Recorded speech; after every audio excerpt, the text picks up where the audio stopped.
Assalamualaikum warahmatullahi wabarakatuh.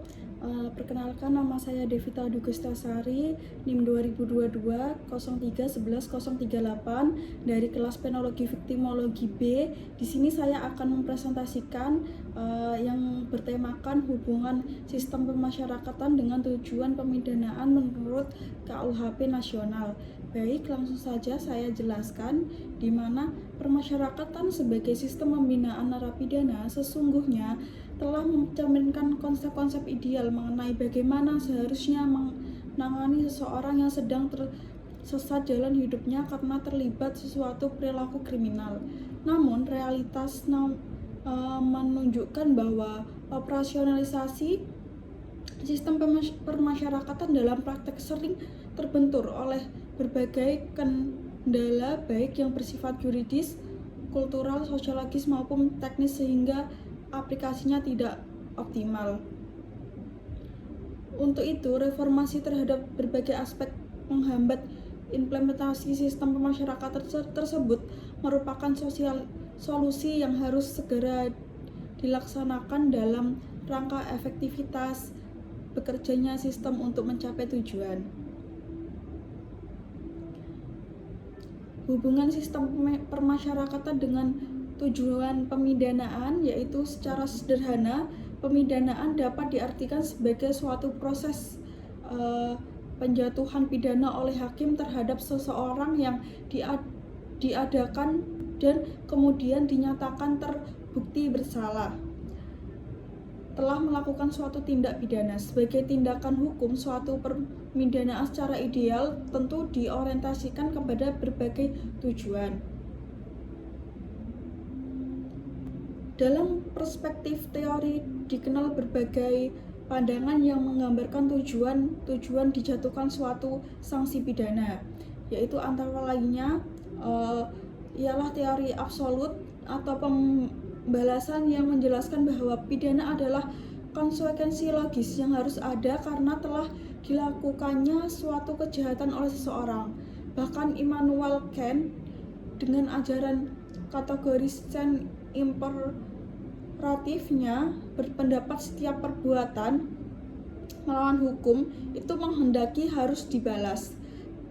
Keharusan menuntut hukum dan keadilan tersebut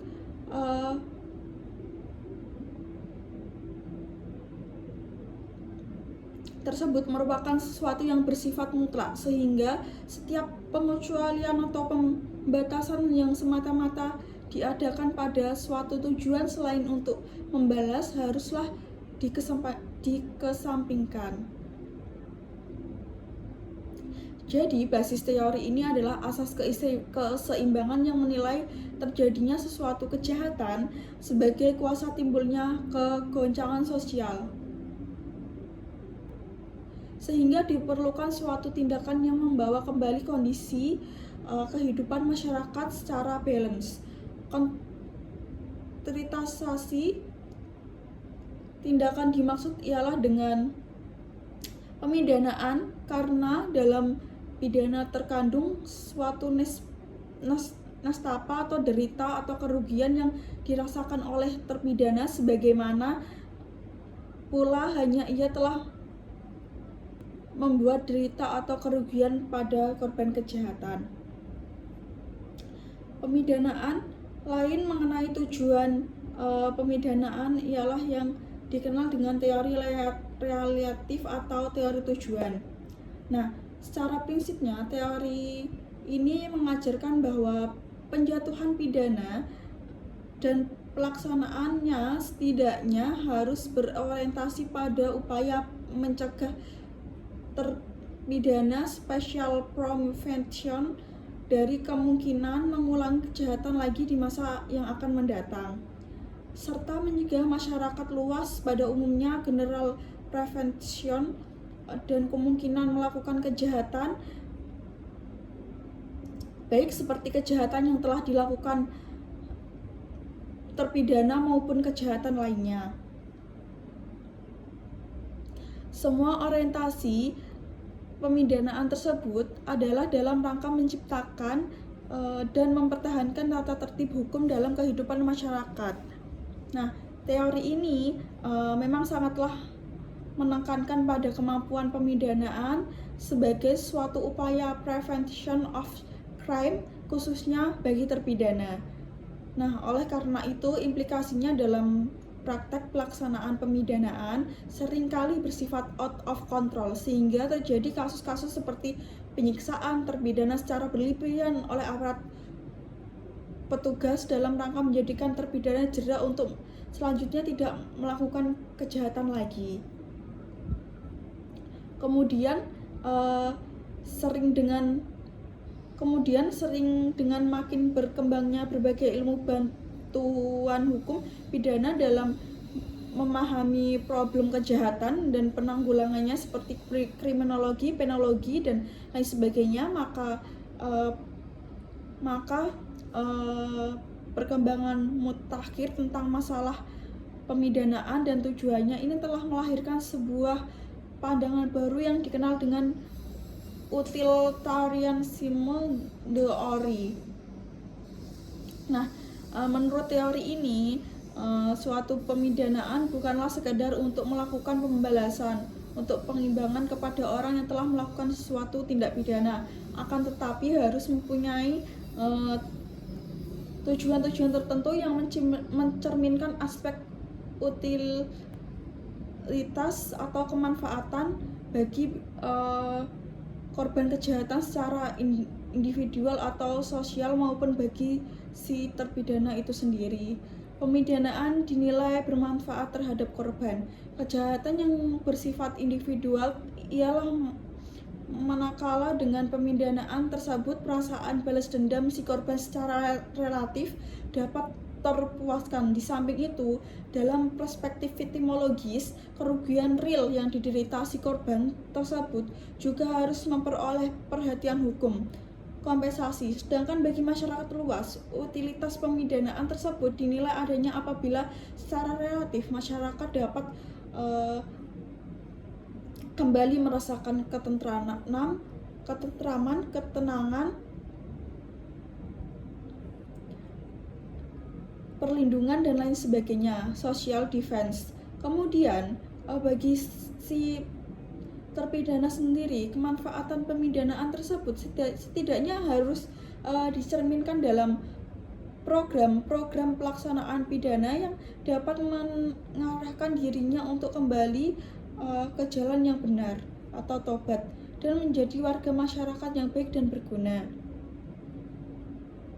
Nah, dalam konteks penjatuhan pidana penjara dalam praktek pelaksanaannya, perkembangan menunjukkan bahwa teori utilitas ini cukup dominan menjadi basis orientasi, sehingga pembelajaran yang dulu lebih cenderung bersifat deterrence orientasi penjelasan terpidana dengan praktek-praktek penyiksaan untuk mencapai tujuan prevention of crimes kemudian berkembang ke arah yang lebih menekankan konsep treatment orients, pembinaan terpidana. Di Indonesia, pengaruh kuat teori utilitas terhadap orientasi tujuan pemidanaan penjara dan praktek pelaksanaan tersebut dapat dilihat dalam Plus Constituendum rancangan KUHP baru dan di dalam Undang-Undang Nomor 12 atau 1995 tentang pemasyarakatan beserta berbagai peraturan pelaksanaan lainnya sebagai surat-surat edaran. Keputusan materi lain-lainnya yang merupakan basis yuridis pelaksanaan pemasyarakatan sebagai sistem pembinaan narapidana. Dalam rancangan KUHP baru pasal 47 disebutkan bahwa 1.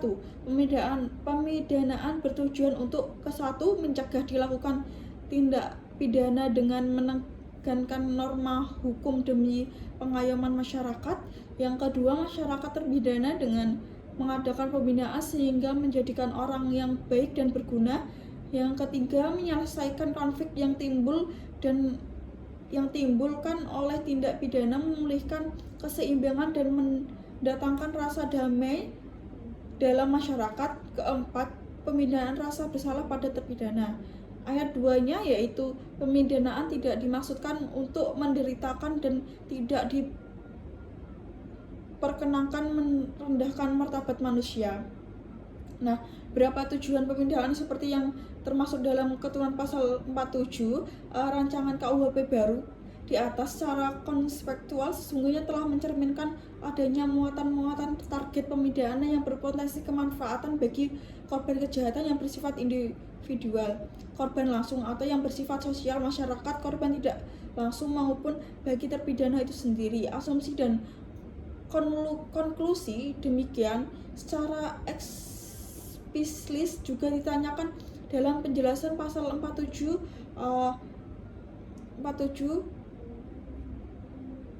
rancangan KUHP baru itu sendiri, yang antara lain ditegaskan bahwa dalam tujuan pertama penjelasan tersimpul pandangan tentang urgensi perlindungan masyarakat utilitas sosial.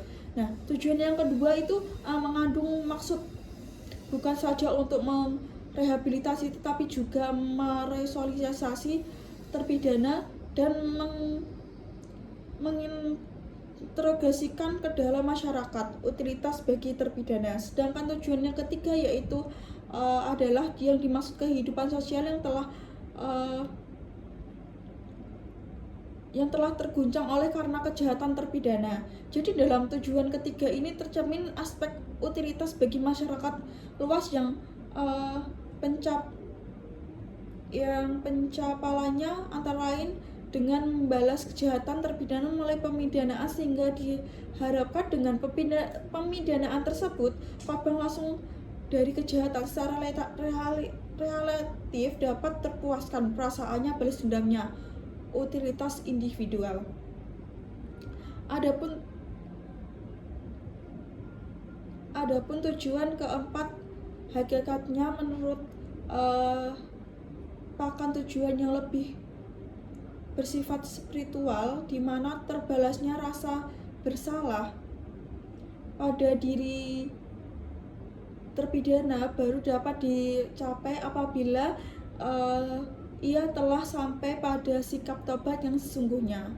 Nah, timbulnya sikap tobat terpidana ini tentu harus diupayakan antara lain melalui bimbingan dan pembinaan yang terarah, bukan melalui penyiksaan utilitas bagi terpidana. Di samping itu, terbebasnya rasa bersalah tersebut juga dapat dicapai melalui adanya pemberian manfaat oleh korban kejahatan langsung individual kepada terpidana.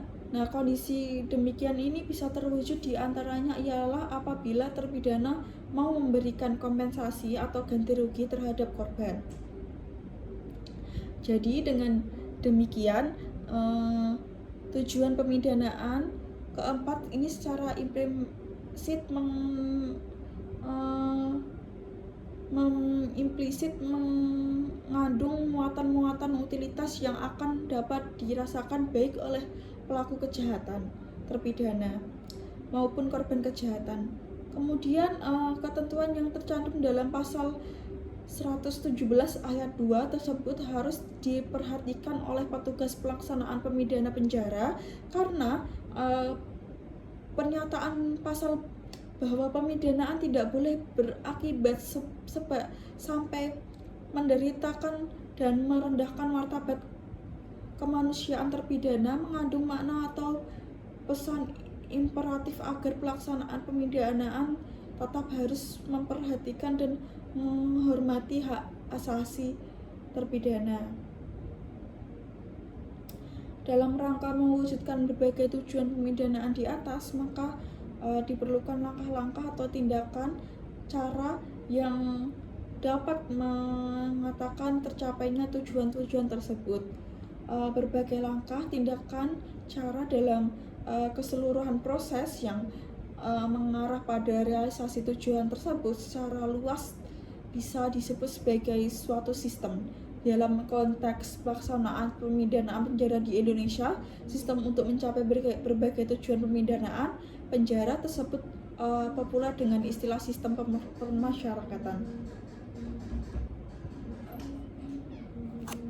Ada beberapa yang dapat menunjukkan posisi koreksi dan sekaligus organisasi permasyarakatan sebagai sistem pemidanaan narapidana bagi pencapaian tujuan pemidanaan penjara, bahkan bagi keberhasilan pelaksanaan penegakan hukum law enforcement secara keseluruhan.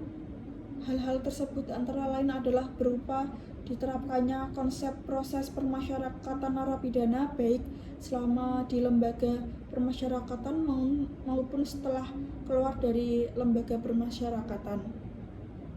Nah, ditinjau dari segi waktu, keseluruhan proses permasyarakatan seorang narapidana selama mengaratakan mengikuti pembinaan di LP terbagi dalam 4 fase, yaitu tahapan admisi orientasi 0 sampai 1/3 masa pidana. Yang kedua tahapan asimilasi, yaitu 1/3 sampai dengan 1,5 masa pidana. Yang ketiga tahapan lepas bersyarat 2/3 habis masa pidana. Nah, penempatan dan perubahan seorang narapidana dalam fase-fase pembinaan tersebut sangatlah dipengaruhi oleh kenyataan sejauh mana ia mampu merespons program-program pembinaan yang diberikan oleh petugas lembaga sekaligus menunjukkan perkembangan dan kemajuan perilaku yang semakin positif. Artinya, cepat lambatnya seorang narapidana akan dialihkan status pemidanaannya dari fase admisi orientasi ke fase asimilasi, dan seharusnya sampai fase pembebasan adalah sangatlah tergantung kepada bagaimana ia menjalani proses pembinaan secara baik. Hal demikianlah ini karena sistem pemasyarakatan sebagai cara pembinaan narapidana menganut model atau stelsel progresif. Dalam stelsel progresif ini seorang narapidana berdasarkan kesadaran diri, tobat atau diri sendiri atau tobat benar-benar dituntutkan untuk secara kontinu dan optimal berperilaku sesuai dengan program-program pembinaan yang mengarahkan dirinya pada upaya-upaya untuk menciptakan tujuan rehabilitasi, reintegrasi, dan resosialisasi. Dan demikian konsep stelsel progresif dalam sistem permasyarakat ini sesungguhnya secara implisit menjadi basis untuk mewujudkan tujuan-tujuan pembinaan sebagaimana telah disebutkan di muka, khususnya tujuan berupa pemasyarakat terpidana sehingga menjadikan kembali sebagai orang yang baik dan berguna. Nah, di samping itu upaya pencapaian tujuan-tujuan pemidanaan tersebut melalui sistem permasyarakat ini juga ditunjang dengan diikuti konsep extramural treatment atau pembinaan di luar tembok lembaga permasyarakatan, serta pembinaan lanjut serta narapidana sesuai menjalani pidana penjara di LP atau lapas.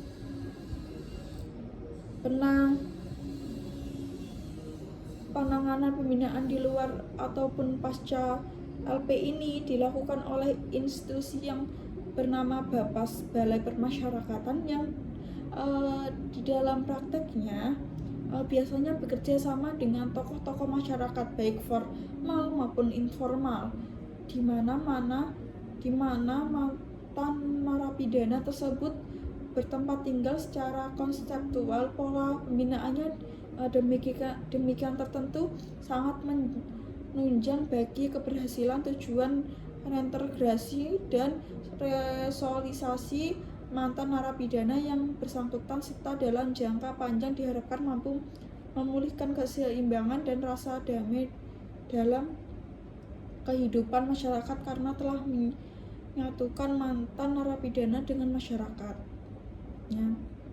Nah, pembinaan narapidana yang mengikuti sertakan peran masyarakat luas tersebut sangatlah sejalan dengan konsep community based treatment yang sudah menjadi pemikiran luas dari perkembangan akhir mengenai idealitas pelaksanaan pidana penjara. Akomodasi terhadap konsep di atas setidaknya tercermin dalam Undang-Undang Permasyarakatan yang baru, Undang-Undang Nomor 12 atau 1995, di mana pada pasal 1 angka 2 ditegaskan bahwa sistem permasyarakatan adalah suatu tatanan mengenai arah dan batasan serta cara pembinaan warga pembinaan permasyarakatan berdasarkan Pancasila yang dilaksanakan secara terpadu antara pembinaan dan yang dibina dalam masyarakat.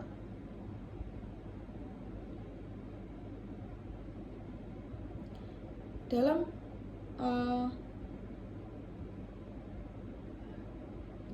berdasarkan pemahaman terhadap kedudukan lembaga permasyarakatan dalam perspektif sistem peradilan pidana di atas, bisa disimpulkan bahwa sesungguhnya tanggung jawab pemidanaan narapidana tidak pada LP semata, akan tetapi juga pada institusi lain yang turut menggerakkan proses peradilan pidana sebagai suatu sistem. Hal ini berarti apabila ada bekas narapidana yang menjadi residivis melakukan kejahatan kembali, itu tidak bisa diartikan sebagai ketidakefektifan sistem pemasyarakatan yang merupakan cara pembinaan narapidana, melainkan harus dibaca sebagai kegagalan dan sistem peradilan pidana secara keseluruhan. Terlebih lagi dalam kenyataan lembaga permasyarakatan sebagai terminal akhir berjanjinya proses peradilan pidana, sama sekali tidak pernah mempersoalkan apakah seseorang yang hendak dipidana dengan program rehabilitasi dan resosialisasi itu adalah benar-benar merupakan orang yang bersalah seperti vonis institusi-institusi sebelumnya